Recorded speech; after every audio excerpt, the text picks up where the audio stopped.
So we're here today talking with Victoria Bussert, who is the Director of Music Theater at Baldwin Wallace College in Ohio. And she's certainly very much involved in the program there at the conservatory, but her list of credits goes far, far beyond that. But let's start with, why don't you tell us a little bit about Baldwin Wallace and what you do at the conservatory and what the program is there. Fantastic. It's actually, we are now a university. We moved from college to university. We grew a bit.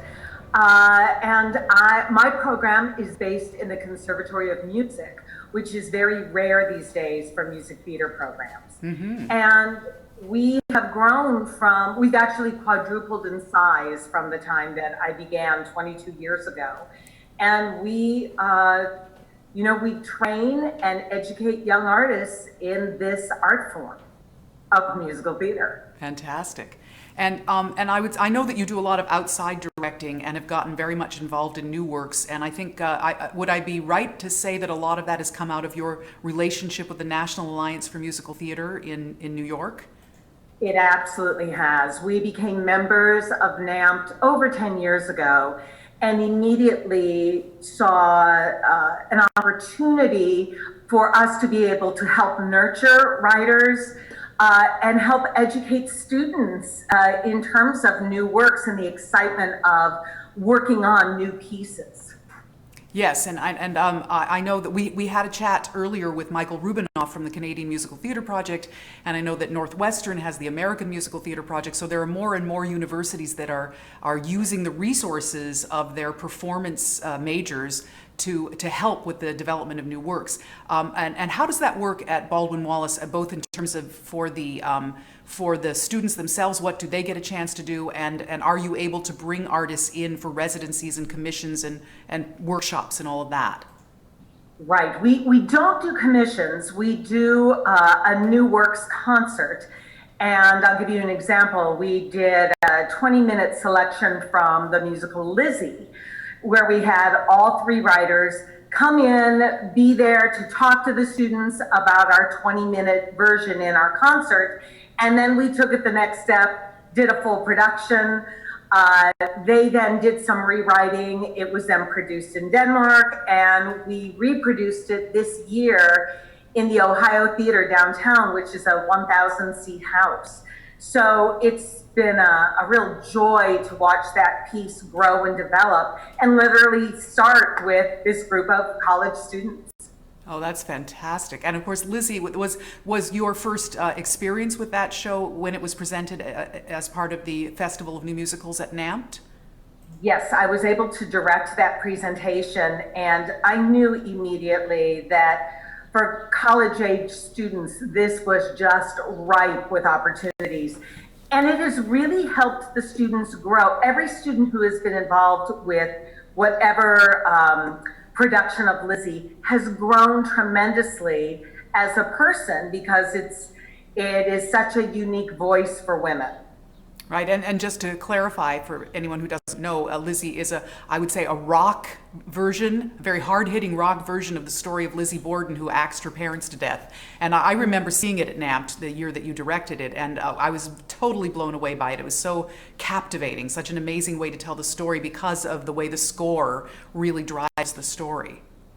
It really does. And it's, when you really study it, so much of the book comes right out of the trial testimony. It's so incredibly accurate in terms of presenting the story. The difference in the musical compared to real life is, in real life, Lizzy was acquitted of those murders. And in the musical, we don't ask that question. We know that she did it in the musical. That's interesting. So can you talk a little bit about other shows that have come to you? Because you've directed many of the showcases at NAMT. Can you talk to us about that process, about directing a showcase for the NAMT Festival, and then some of those projects that you might have gone on further with, both at Baldwin Wallace and maybe at other places? Yeah, well, the first one I directed at NAMT was the Breakup Notebook, the lesbian musical. And these are always fascinating projects to direct at NAMT because, first of all, you're involved with creating a 45-minute cut of the piece. And you learn a lot about that. I think that is a very educational part of the process for the writers, because you really cut down to what is essential here to tell the story. And sometimes that has really huge impact on how the piece is presented later. So that was the first one I did, and that was another one that I brought back to the university, and we did a full presentation of the entire piece, not the 45-minute cut. Again, fascinating for those students to be involved, and some of the work of that presentation ended up on the demo because we had done more, we had performed more of it than had been done at AMP, so they recreated a new demo. And that production actually then went into a full production with a theater that we have an alliance with, the Beck Center. So it was the Baldwin Wallace Beck Center full production, fully mounted, fully designed, of the Breakup Notebook. So it's, what is great is when we work on pieces, even if we are only working on cuts of pieces, I think it's an interesting way for the writers to look how young people relate to the material, and it gives them an idea of what that audience might be like if they want to release the rights, you know, with colleges and universities. I think because the students come in with their own experiences as opposed to maybe really experienced equity actors, it really shows the piece more directly, because you don't have the experience of equity actors who may make something work no matter what. So I think that's an interesting part of the journey when we do these pieces at a university. Mm-hmm. And in terms of the 45-minute cut, let's talk about that for a moment, because I know that for the writers, when they're putting together their 45-minute cut for their showcase at NAMT, it's usually for the writers, if it's their first time doing that sort of thing, it's an incredibly painful and difficult experience for them initially, yes, because they can't imagine how they could possibly present only 45 minutes of their piece and have it really tell their story and show them off. And I think with almost without exception, I'm sure there are a few exceptions, but almost without exception, when they finished it, they realized that it was an incredible opportunity to really dive into what's really important, and that oftentimes much of the material that's cut in order to make the 45-minute cut remains cut. Have you found that to be the case, that then when you take the piece on to full production, some of that stuff does not go back in? Absolutely. It is I think it really is a valuable tool in terms of streamlining, you know, the message of the script. The other thing that I have found interesting with those 45-minute cuts is, having seen hundreds of them, as you have as well, that they're helpful if they leave the audience wanting more. So I think it's a mistake to try to pack the entire story into 45 minutes. It's important to, you know, have the exposition, set up what is going on in terms of the dramatic context. But I think the really successful cuttings always want us going, what happened next? As opposed to, well, there's sort of a general idea of the full story. Right, right. And then, of course, when those showcases get staged, the NAMT Festival works very hard to get some of the most extraordinary performers that are available that are working on Broadway, and the casts are always totally amazing, and the presentations are usually pretty amazing. I have seen, I would say, all of the ones that you've directed, because I see all the shows every year, and I have to say yours always stand out to me, Vicki, even amongst many great ones, because I think you have a unique ability to have your actors at music stands with book in hand, because that's all you have time for. You don't have much rehearsal period, and those are the rules. But you're able to instill just enough movement to give us a sense of flow and to make us feel like we saw something more fully staged than we did. And I think that takes a disciplined eye, because you don't go too far, but you do just enough. Can you talk about your process to make that happen? I think as a director, my focus is always on storytelling. So I find when I look at these cuts, I want to make sure that we're clearly telling the story and not getting in the way of the storytelling. So I think it's finding that kind of balance.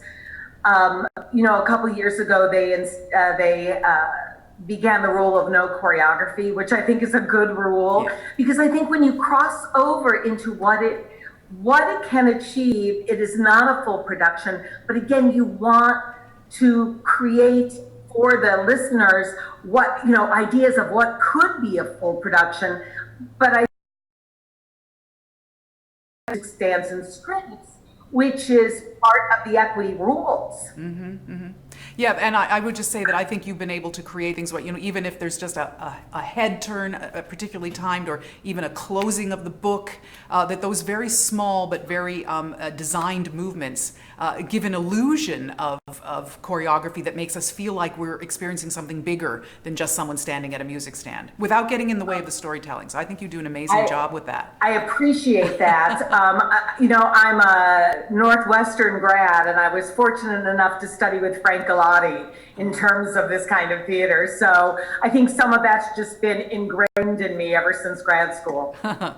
Now, in addition to the work you do at the university and the work you do with staging the showcases at NAMT, you do a lot of directing outside of the college and of the university.